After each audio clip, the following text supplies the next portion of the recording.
माई येतो ना आम्ही पण. माई माई काही चुकले का आमचे? माई माई आम्ही नाही राहणार एकटे. तुम्ही नका ना जाऊ. आम्ही नाही राहणार.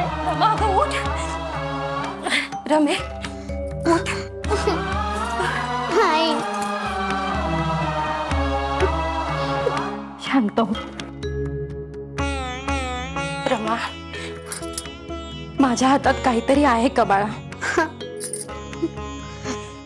मी आटोकाट प्रयत्न करते का सगळ्यांना सांभाळण्याचा, पण एक पूर्व आहे तर एक पश्चिम. मी तरी काय करणार? भाऊसाहेब, कालच्या प्रकाराबद्दल आपण इतके टोक गाठाल याची आम्हास मुळीच कल्पना नव्हती. आम्ही केवळ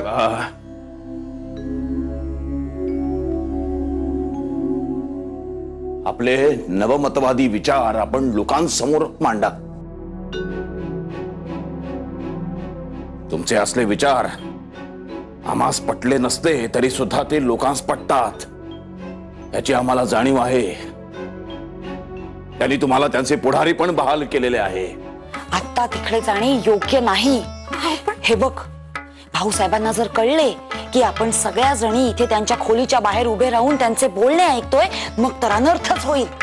आणि माधव शांत झाला की त्याच्याशी बोलूच ना आपण. तुर्तास इथून बाजूला हो. आजवर आम्ही स्वतःच फार भाग्यवान समजत होतो. आमचे एवढे भले मोठे कुटुंब आहे. आमचे त्यांच्यावर आणि त्यांचे आमच्याशी खूप प्रेम आहे. सुखात, दुःखात, संकटात सारे एकमेकांच्या जवळ आहेत. पण नाही, आज इतक्या वर्षांनंतर आमच्या लक्षात आले की आमच्या बालपणी जेव्हा आमची आई देवाघरी गेली त्याच दिवशी आम्ही पोरके झालो.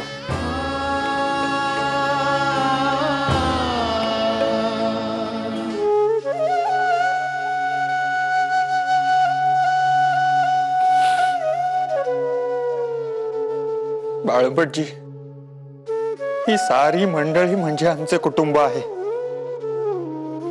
आम्ही आणि फक्त रमा असे आमचे विश्व नाही.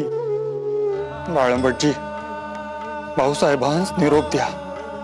आम्ही नोकरीचा राजीनामा देतो आहोत आणि आपणा सर्वांसोबत कोल्हापुरास येतो आहोत. बाळंबटजी,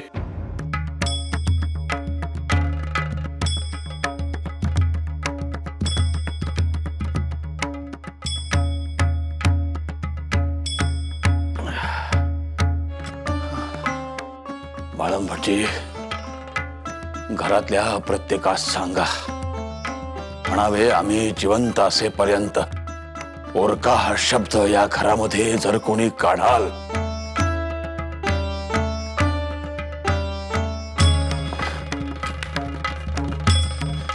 तर खबरदार, ऐकून घेणार नाही कुणाचेही. चल निघून जाऊ कोल्हापुरास. हो सर.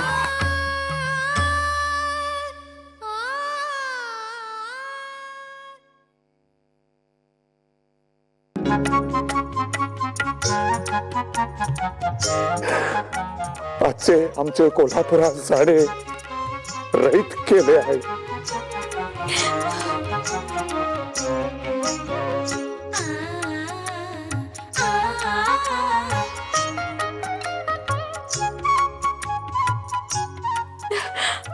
बाबाई,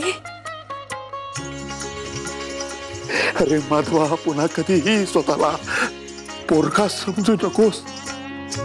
आम्ही जिवंत आहोत. असशील तू न्यायमूर्ती बाहेर, पण आमच्यासाठी